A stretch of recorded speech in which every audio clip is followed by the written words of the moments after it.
Hello friends, मैं Saurabh Suman SS exam गुरु YouTube channel पे आपका फिर से स्वागत करता हूँ।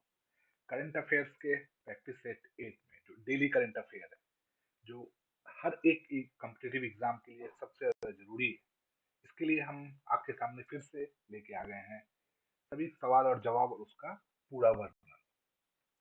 पहला सवाल है G20 पर्यावरण कार्य समूह, जो इन्वायरमेंट वर्किंग कमेटी की बैठक कहाँ आयोजित की जाएगी। तो पहले तो ये समझ लीजिए कि हर एक एग्जाम में, इस साल के हर होने वाले एग्जाम में G20 पर सवाल रहेगा ही, और आपको उसका अच्छे से डिस्क्रिप्शन के साथ अध्ययन करना पड़ेगा, क्योंकि G20 भारत में आयोजित हो रही है पहली बार, और भारत इस G20 के थ्रू अपने आप को हर चीज में मजबूत करने के लिए चला है। तो इसी के लिए आपके साथ G20 का पढ़ना बहुत जरूरी है। तो आप पेपर सेट में देखते होंगे G20 पे सवाल जरूर ही है। तो आज इस सवाल का जवाब है, कर्नाटक के बेंगलोर में G20 पर्यावरण कार्य समूह की बैठक होगी 9 से 11 फरवरी के बीच में। पर्यावरण डिपार्टमेंट जो है, इन्वायरमेंट डिपार्टमेंट इसकी बैठक करेगा, और इसका मुख्य उद्देश्य है कि देश में और इस देश के साथ सभी जगह पे इन्वायरमेंट, ग्लोबल वार्मिंग, ये सब उसका थीम रहेगा कि क्या कैसे ग्लोबल वार्मिंग को कम किया जा सके, कार्बन का जो रेडिएशंस है वो भी कम किया जा सके। तो इसकी बैठक कर्नाटक के बेंगलोर में 9 से 11 फरवरी के बीच में आयोजित होगी। इंडिया ओपन बैडमिंटन चैंपियनशिप में महिला एकल फाइनल किसने जीता है। तो महिला एकल फाइनल जीतने वाली महिला है अन सियांग, जो दक्षिण कोरिया की रहने वाली है, और ये सिर्फ 20 साल की है, और ये फर्स्ट कोरियन खिलाड़ी हैं जिन्होंने ये खिताब जीता है। और उन्होंने जापान की नंबर वन वर्ल्ड, जो जापान की रहने वाली वर्ल्ड नंबर वन बैडमिंटन खिलाड़ी यामागुची को हराया है। इससे पहले के टूर्नामेंट में उन्होंने यामागुची से मलेशिया ओपन में हार गई थी। कौन शूटिंग वर्ल्ड कप 2023 के एडमिनिस्ट्रेटर प्रशासक नियुक्त हुए हैं। अब इसकी जरूरत क्यों पड़ी। तो दिल्ली हाई कोर्ट ने जो डिसीजन दिया है, उसमें उन्होंने रिटायर्ड सुप्रीम कोर्ट जज ए के सीकरी को शूटिंग वर्ल्ड कप 2023 के लिए एडमिनिस्ट्रेटर नियुक्त किया, और इसके पीछे का मुख्य उद्देश्य है जो फाइनेंस है, जो फाइनेंस डिपार्टमेंट है उसका फंड मॉनिटरिंग है, उसमें कोई करप्शन ना हो पाए। तो इसीलिए सुप्रीम कोर्ट के रिटायर्ड जज ए के सीकरी को इसका एडमिनिस्ट्रेटर बनाया गया। किस राज्य के मुख्यमंत्री ने राज्य को देश का पहला हरित राज्य बनाने का लक्ष्य 2025 तक रखा है। सबसे पहली बात तो आप हरित राज्य मतलब समझिए। जनरली हरित राज्य मतलब आपका एग्रीकल्चर राज्य समझ में आएगा, लेकिन ऐसा है नहीं। हरित राज्य का मतलब है कि ऊर्जा क्षेत्र से संबंधित, कि अभी तक जनरली ऊर्जा का जो ट्रेडिशनल ऊर्जा जनरेट करने का ट्रेडिशनल जो तरीका है, उसके कंपेयर में जो अभी नया तरीके, जैसे एथेनॉल से, जैसे सन से, मतलब सबसे ज्यादा सोलर ऊर्जा से, तो सोलर ऊर्जा से हरित राज्य बनाने में सबसे ज्यादा सहूलियत होगी। और इसका लक्ष्य 2025 तक हिमाचल प्रदेश के नवनियुक्त मुख्यमंत्री सुखविंदर सिंह सुक्खू ने में अभी किया है, और इन्होंने मीटिंग की है विद्युत डिपार्टमेंट के साथ, और इन्होंने पूरी प्लानिंग करके इन्होंने बोला है कि सौर ऊर्जा का जितना मेगावाट अभी तक हिमाचल जनरेट करता है उसको बढ़ाना है। उन्होंने जैसे हिमाचल में कांगड़ा घाटी ऐसे टाइप जगह बने हुए, जोन बने हुए, उस जोन में उन्होंने सभी जगह पे सोलर ऊर्जा को का असली इस्तेमाल करने की शुरुआत करने की बात बोली है, और हरित राज्य बनाने का लक्ष्य रखा है।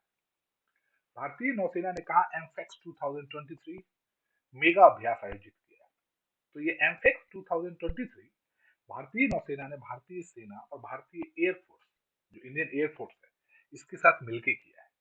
और इसके पीछे का उद्देश्य हिंद महासागर में, आपको पता है चाइना क्या कर रहा है, तो उसमें भारत को मजबूत करने के लिए भारतीय नौसेना, भारतीय सेना और भारतीय एयरफोर्स, इंडियन एयरफोर्स ने आंध्र प्रदेश या काकीनाडा, जो सेना का मतलब जो जल सेना का जगह है, वहां पे ये 17 से 22 जनवरी तक 6 दिनों की ये द्विवार्षिक कार्यक्रम, जो मेगा अभ्यास है, ये आयोजित किया है। किसने गणतंत्र दिवस के पहले अलर्ट अभ्यास शुरू किया। देखिए, भारत में गणतंत्र दिवस से पहले ऑपरेशन अलर्ट हर बार शुरू किया जाता है। इसके पीछे का रीजन है कि भारत पर आतंकवादी गतिविधि हमले होने के चांसेस पाकिस्तान द्वारा रहते हैं। तो पाकिस्तान, भारत पाकिस्तान बॉर्डर जो गुजरात से लेके राजस्थान के बाड़मेर तक फैला हुआ है, वहां पे भारत के जो बॉर्डर सिक्योरिटी फोर्स है बीएसएफ, उनके द्वारा यह ऑपरेशन अलर्ट अभियान शुरू किया गया। अंडमान निकोबार द्वीप समूह के कितने द्वीपों का नामकरण परमवीर चक्र विजेताओं के नाम पर किया गया है? और ये बहुत ही बड़ी खबर है, और ये देश को के में परिवर्तन लाने की बात है कि आज तक नेताओं के नाम पे ये सब होता रहा है, लेकिन अब जो परमवीर चक्र विजेता जो सेनानी है, तो भारत के लिए जिन्होंने शहीद हो रहे हैं, जो लड़ रहे हैं, उनके लिए किया गया है। 21 द्वीपों का नामकरण किया गया है। नेताजी सुभाष चंद्र बोस के जो आजाद हिंद फौज के संस्थापक रहे हैं, उनकी 126वीं जयंती पर जो पराक्रम दिवस के रूप में आयोजित किया गया था, वहां पे भारत के प्रधानमंत्री नरेंद्र मोदी जी ने ये 21 द्वीपों का नाम परमवीर चक्र विजेताओं के नाम पे करने की घोषणा की। किसके द्वारा लिखित पुस्तक India's knowledge supremacy the new dawn का विमोचन हाल ही में किया गया है? और ये पुस्तक क्या है? यह पुस्तक भारत के नॉलेज के मामले में, जो भारत पहले, इंडिया पहले, आपको पता है कि नालंदा विश्वविद्यालय, विक्रमशिला विश्वविद्यालय भारत नॉलेज की जननी कही जाती थी दुनिया में। जीरो का आविष्कार अब भारत में हुआ था। तो वो जो ट्रेंडिंग है, वो जो अभी जो चेंज हो रहा है नॉलेज का, इन सब के बारे में इन्होंने लिखा था। और ये वर्ल्ड के बहुत बड़े राइटर्स में से एक साउथ एशिया में कहे जाते हैं, डॉक्टर ऑस्विन फर्नांडिस। और ये इंटरनेशनल इंडियन एक्सपर्ट भी कहे जाते हैं। और ये जो कार्यक्रम हुआ था, इस जो लॉन्चिंग कार्यक्रम है, इसके लिए भारत के मानव संसाधन, मानव जो एचआर मिनिस्ट्री है, उसके मिनिस्टर श्री धर्मेंद्र प्रधान जी ने इसका उद्घाटन किया था, विमोचन किया था, उद्घाटन नहीं बोलते हैं, लॉन्चिंग। किस कंपनी के सीईओ रीड सेस्टिंग्स ने सीईओ के पद से इस्तीफा दिया है?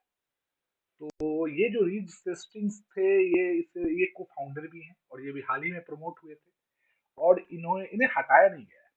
ये वर्किंग प्रेसिडेंट भी रहेंगे। पर इन्होंने कंपनी जो नेटफ्लिक्स है, जो नेटफ्लिक्स जिसमें आप मूवीज देखते हैं, वेब सीरीज देखते हैं, कार्टून्स देखते हैं, जो ओटीटी प्लेटफॉर्म है, उस पर यह है, उसके सीईओ और को फाउंडर रहे हैं रीड सेस्टिंग्स। उन्होंने ये इस्तीफा दिया है। वो रीड जो सेस्टिंग्स है, इनके इस्तीफे देने के बाद से इस कंपनी की शेयर मार्केट में बढ़ गई है। जबकि आपको पता है कि नेटफ्लिक्स में ग्राहकों की संख्या में कमी आई थी, क्योंकि बहुत सारे ओटीटी लॉन्च हो गए हैं, जिसके कारण शेयर मार्केट डाउन हो गया था इनका। लेकिन जैसे ही इन्होंने रीड सेस्टिंग्स ने इस्तीफा दिया, शेयर मार्केट इनका बढ़ गया। किसने हाल ही में प्रधानमंत्री राष्ट्रीय बाल पुरस्कार प्रदान किए? और कंफ्यूज मत होइएगा, ये पुरस्कार प्रधानमंत्री राष्ट्रीय बाल पुरस्कार के नाम से है, लेकिन इसे इस बार द्रौपदी मुर्मू, भारत की राष्ट्रपति जो है, श्रीमती द्रौपदी मुर्मू जी ने ये दिया है। विज्ञान मेले में आयोजित यह कार्यक्रम 23 जनवरी 2023 को आयोजित किया गया, और इसमें 11 वीर बच्चे, जिन्होंने अपने अपने क्षेत्र में काम ऐसे किए, जिनसे उन्हें वीरता पुरस्कार के रूप में, बाल पुरस्कार के रूप में सम्मानित किया गया। राष्ट्रीय एड्स नियंत्रण संगठन ने कहा सबसे बड़ी मानव लाल वीवन श्रृंखला बनाई। सिर्फ राष्ट्रीय एड्स नियंत्रण संगठन नहीं, उस सरकार की भी बहुत बड़ी उपलब्धि कही जाएगी। तो ये उड़ीसा सरकार ने अभी हाल ही में चल रहे भारत वर्ल्ड विश्व कप हॉकी के एक मैच के दौरान यह मानव लाल वीवन श्रृंखला बनाई। और यह मैच कलिंगा यूनिवर्सिटी में खेला गया था, जो भुवनेश्वर में है। और यह मैच मलेशिया और न्यूजीलैंड के बीच में खेला गया था। दोपहर के 3 बजे में यह मानवलाल वीवन श्रृंखला बनाई गई, और इसका मुख्य उद्देश्य था कि उड़ीसा में एड्स के प्रति अवेयरनेस लाने की। लोगों को वहां पे एड्स के प्रति अवेयरनेस नहीं है, बहुत कम परसेंटेज है अवेयर लोगों का, जिसके कारण वहाँ एड्स रोगियों की संख्या बढ़ती जा रही है। तो इसके लिए उन्होंने, उड़ीसा सरकार ने, इसमें बहुत सारे बच्चे, एनजीओ संगठन, अधिकारी के साथ मिलकर यह कार्यक्रम आयोजित किया गया था। किस राज्य की पुलिस ने साइबर कांग्रेस पहल की शुरुआत की? और इसका मतलब क्या होता है कि साइबर कांग्रेस की शुरुआत का मतलब है कि यह कार्यक्रम आज के समय में बढ़ते हुए साइबर क्राइम को रोकने में, लोगों को अवेयर करने में मुख्य भूमिका निभाएगी। तो इसकी शुरुआत तेलंगाना में किया गया है। तेलंगाना के महिला विंग ने ये शुरुआत की। किस राज्य सरकार ने स्कूल ऑफ एमिनेंस परियोजना शुरू की? तो ये स्कूल ऑफ एमिनेंस परियोजना के तहत 23 जिले, 117 स्कूल और 200 करोड़ इसमें बजट है के साथ ये कार्यक्रम शुरू किया है पंजाब सरकार ने। पंजाब सरकार के मुख्यमंत्री श्री भगवंत मान जी ने ये कार्यक्रम शुरू किया है और इसका उद्देश्य उन्होंने बताया है कि स्कूल में को अपग्रेड करना है, 9 to 11 की स्कूल को अपग्रेड करना है।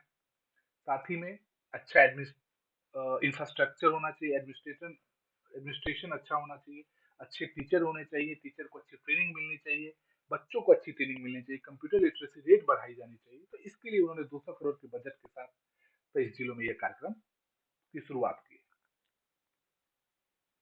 किसने national sports club of India snooker open crown 2023 जीता है? तो यह जो इवेंट हुआ था इससे जीतने वाले थे पेट्रोलियम स्पोर्ट्स प्रमोशन बोर्ड के खिलाड़ी श्री लक्ष्मण रावत जी, और उन्होंने अपने ही क्लब के दूसरे खिलाड़ी को हराया है और यह प्रतियोगिता जीती है। 3 लाख कैश प्राइज से उन्हें नवाजा गया है। पर्यटन मंत्रालय द्वारा पहला विश्व पर्यटन निवेशक शिखर सम्मेलन किस शहर में आयोजित किया जाएगा? फिर से यह सवाल के साथ ही मैं आपको बता दूं कि यह भी कार्यक्रम G20 के तहत ही हो रहा है। इस कार्यक्रम में 10 से 12 अप्रैल को यह कार्यक्रम हो रहा है, नई दिल्ली में होने वाला है। साथ ही में इसमें दुनिया भर के जो G20 जितने भी कंट्री हैं साथी, उनके बड़े-बड़े लोग, मंत्री, अधिकारी इसमें आएंगे और भारत में कैसे टूरिज्म में निवेश आएगा इसके लिए वार्ता की जाएगी, बातचीत की जाएगी। साथ ही भारत ने ये लक्ष्य रखा है कि 2030 तक पर्यटन क्षेत्र में 140 मिलियन नई नौकरी, साथ ही में $56 बिलियन विदेशी मुद्रा का निवेश हो। और यह इसके लिए उन्होंने पर्यटन मंत्रालय ने एक नया अभियान भी शुरू किया है, स्वदेश दर्शन 2.0। भारत का पहला online gaming centre of excellence किस प्रदेश में स्थापित किया जाएगा? तो यह भारत के मेघालय राज्य के शिलोंग जिले में आयोजित किया जाएगा और इसमें एक अच्छा इंफ्रास्ट्रक्चर बनाया जाएगा जिससे कि ऑनलाइन गेमिंग, जिसे अभी हाल ही में आपको मैंने इससे पहले के प्रैक्टिस सेशन में बताता भी रहता हूँ कि भारत ने ऑनलाइन गेमिंग के लिए नए नियम लगाए हैं। भारत अब ई गेमिंग को एक स्पोर्ट्स के रूप में मान्यता दे रहा है। देश में उत्तर प्रदेश सबसे ज्यादा ऑनलाइन गेम खेलने वाला राज्य बना है। तो मेघालय के शिलोंग में यह कार्यक्रम, ये स्कूल ऑफ एक्सीलेंस आयोजित किया जाएगा, बनाया जाएगा इंफ्रास्ट्रक्चर। किसी संयुक्त राष्ट्र पर्यावरण कार्यक्रम के कार्यकारी निर्देशक के रूप में चुना गया? यूएनजीए ने, जो यूनाइटेड नेशनल काउंसिल है, उन्होंने इंगर एंडरसन को 4 साल के कार्यकाल के रूप में दोबारा चुना है। वो डेनमार्क की रहने वाली है। 15 जनवरी 2023 से 14 जून सॉरी 15 जून 2023 से 14 जून 2027 तक के रूप में इनका दूसरा कार्यकाल रहेगा। किस देश ने 13वीं अंतरराष्ट्रीय नवीनीकरण ऊर्जा एजेंसी की अध्यक्षता ग्रहण की? ये नवीनीकरण का मतलब क्या है? रिन्यूएबल एनर्जी का मतलब ही है सबसे ज्यादा इस एनर्जी में भारत सोलर को यूज करेगा और इसके तहत भारत ने इस एजेंसी की 13वीं अध्यक्षता नरेंद्र मोदी जी के रूप में ग्रहण की है। किसे 2022 के लिए सर्वश्रेष्ठ पुलिस स्टेशन के रूप में चुना गया? तो उड़ीसा जो जगह है, राज्य है, उसके गंजम गंजम जिले के अशिका थाना को इसके लिए चुना गया। और इसके लिए जो अभी जो कुछ दिन पहले डीजीपी, सभी राज्य के डीजीपी के साथ होम मिनिस्टर अमित शाह जी की मीटिंग हुई थी, उसमें उन्होंने ये अफ्रीका जो थाना है उसके पुलिस निरीक्षक को एक प्रशस्ति पत्र, मतलब जो मेडल होता है ये सब के साथ सर्टिफिकेट होता है, उन्होंने सम्मानित किया है। कौन सी प्रदेश सरकार हाल ही में अपने पहले सरस मेले 2023 की मेजबानी करेगी? तो पहले सरस मेला है क्या? सरस मेला उस राज्य जहां भी आयोजित की जाती है वहां के शिल्प, जो आर्किटेक्ट है, अच्छा से जो हस्तकरघा, हाथ से हैंडमेड सामान बनता है, इसके लिए यह कला आयोजित की जाती है कि राष्ट्रीय कला दिखे वहाँ, शिल्प मेला आयोजन हो। तो अभी 2023 की मेजबानी भारत के सबसे पूर्ण राज्यों में से एक जम्मू कश्मीर को इसकी मेजबानी मिली है। एक दिवसीय इंडिया कोल्ड चेन कॉन्क्लेव आयोजन कहाँ किया जाएगा? पहले तो ये समझ लीजिए कि ये कोल्ड चेन कॉन्क्लेव क्या होता है। कोल्ड चेन का मतलब होता है किसान के क्षेत्र में, किसान जो खाद्य उपजाती है उसका अपशिष्ट पदार्थ, मतलब खाद का पेड़ कट जाता है उसका, जिसको हम लोग आप लोग पराली के नाम से जानते हैं, वो उसको कैसे अपशिष्ट किया जाए, उसको कैसे ऐसा रिन्यूअल बनाया जाए कि उसके कारण धुआं नहीं, उसके कारण खेत की जलाने के कारण मिट्टी न जले। साथ ही में खाद्य सुरक्षा, जो फूड सेफ्टी होता है उसके लिए, यह इंडिया कॉन्क्लेव चेन जो आयोजित करता है कृषि मंत्रालय, और उन्होंने कॉमर्स इंडस्ट्री के साथ एंड इंडस्ट्री डिपार्टमेंट के साथ मिलके यह कार्यक्रम आयोजित किया है, और यह कार्यक्रम न्यू दिल्ली में होगा। साथ ही इसमें जो फसल कटाई है, इसके तौर तरीके सब पे कॉन्क्लेव किया जाएगा। किस राज्य के कांगेर घाटी राष्ट्रीय उद्यान में हाल ही में दुर्लभ नारंगी रंग का चमगादड़ मिला है? देखिए, इसमें दुर्लभ नारंगी रंग का चमगादड़ के बारे में सवाल आएगा या नहीं आएगा, तो इस सवाल में कांगेर घाटी किस राष्ट्रीय उद्यान किस राज्य में है, ये सवाल से आपको आंसर मिल जाएगा। तो आप एक सवाल से दो सवाल बना पाएंगे कि अगर आपको ये पता है कि किस राज्य में है कांगेर घाटी, तो आप इस दुर्लभ नारंगी रंग का चमगादड़ के बारे में सीधा जवाब लिख देंगे। तो पहले ये जानिए कि कांगेर घाटी राष्ट्रीय उद्यान कहाँ है। तो कांगेर घाटी राष्ट्रीय उद्यान छत्तीसगढ़ के बस्तर में, और बस्तर के कांगेर घाटी राष्ट्रीय उद्यान के पराली बोडल गांव में केले के बागान में यह चमगादड़ मिला है, जिसको वहां के लोग तो पेंटेड बैट के नाम से जानते हैं, और ये विलुप्त होने वाली चमगादड़ की प्रजाति है, लेकिन इसका वैज्ञानिक नाम है कैरिबोला विक्टर। तो एक सवाल से जो जवाब मिल जाएंगे। किस राज्य सरकार ने छात्राओं को 60 दिन का मातृत्व अवकाश देने की अनुमति दी?